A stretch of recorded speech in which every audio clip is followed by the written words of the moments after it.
मैं आपसे एक चीज जान लेना चाहती हूं। आपने तारीफ भी बहुत की थी, कहा था जीएसटी की जरूरत भी है, लेकिन बुराई भी उसके बाद खिंचाई भी कर दी सरकार की। तो समझ नहीं आ रहा किसकी साइड है? आइडिया अच्छा है, इंप्लीमेंटेशन खराब है। मैं आइडिया की साइड हूं, इंप्लीमेंटेशन के खिलाफ हूं। जिस तरह के प्रोसेसेस अपनाए गए हैं, मैं मीटिंग्स में रहा हूं, बहुत सारी चीजें मैंने रखी हैं, बहुत सारी चीजें मानी गई हैं, बहुत सारी नहीं मानी गई हैं। और तो जो दो तीन चीजें हैं इसमें, जैसे हम वन टैक्स वन नेशन की बात कर रहे थे, आज वन टैक्स वन नेशन के नाम पे 0% से लेके 28 और देखें तो 40% टैक्स के कई 6-7 स्लैब्स हो गए हैं। ठीक है, भारत बहुत बड़ा देश है, इकोनॉमी बहुत डाइवर्सिफाइड है, आप हमेशा वन टैक्स वन नेशन के आइडिया से मतलब इतना स्ट्रिक्ट होकर मैरी नहीं कर सकते, लेकिन आपको ये भी देखने की जरूरत है कि 28% टैक्स चाय में डिबो के खाने वाले बिस्किट पे कौन दे पाएगा?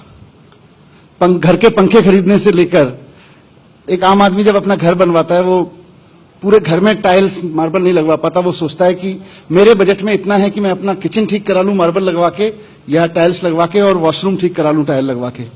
वहां पे उसको जब वो मार्केट में जाएगा 10,000 रुपए की टाइल खरीदने, दुकानदार उससे पूछेगा साहब 10,000 रुपए की कॉस्ट है और 28% टैक्स लगा के करीब 13,000 रुपए का पड़ेगा। वो बोलेगा बिना टैक्स के दे सकते हो क्या?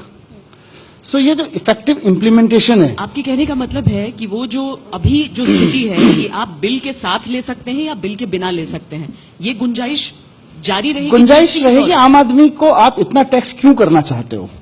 जीएसटी इस देश के लिए बड़ा टैक्स रिफॉर्म है या इस देश की सरकारों की आमदनी बढ़ाने का टैक्स रिफॉर्म है? पहले यह तय करना पड़ेगा। अभी क्या दिख रहा है आपको? अभी तो मुझे लगता है सारा फोकस सरकार की आमदनी बढ़ाने पे, जो बढ़ेगी नहीं। I can foresee. देखिए, एक बेसिक प्रिंसिपल है, मैं बहुत बड़ा कोई ना मैं इकोनॉमिक्स का स्टूडेंट रहा हूं, ना मैं कोई टैक्सेशन का एक्सपर्ट हूं, लेकिन 2-2.5 साल से मैं दिल्ली के फाइनेंस मिनिस्टर के रूप में काम कर रहा हूं। मेरे पास में बहुत सारे लोग आते हैं। पहली बार जब मैं बजट पेश करने जा रहा था, मेरे पास लोग आए, साहब आपने इन चीजों पे 12% टैक्स कर रखा है, आप इसको 5% कर दीजिए, हमारी जिम्मेदारी है, आपको इस सेक्टर से टैक्स कलेक्शन कम नहीं होने देंगे। तो 2-3 आइटम्स पे हमने उनके प्रॉमिस पे यकीन करके टैक्स कम कर दिया, 5% कर दिया, 12% से सीधे। अगले साल हमने उसका पूरा सेक्टर स्टडी किया, उसमें हमारा टैक्स कलेक्शन 7% रेट कम करने के बावजूद टैक्स कलेक्शन बढ़ा। अगली बार हमने और चीजों पे कम कर दिया। मैं आपको डेटा देता हूं, जब हम सरकार में आए थे, हम 32,000 करोड़ रुपए के टैक्स बजट पे थे। 32,000 करोड़ का दिल्ली का बजट था। हमने पिछले 3 बजट में, 2.5 साल में 3 बजट पेश कर चुके हैं। 3 बजट में 1 रुपए भी टैक्स बढ़ाया नहीं है।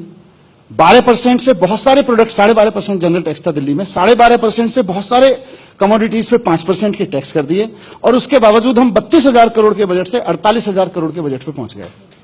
तो ये जो कॉन्सेप्ट है ना कि आप टैक्स रेट हाई रखिए तो ज्यादा टैक्स आएगा, नहीं तो फिर सरकारें कैसे चलेंगी?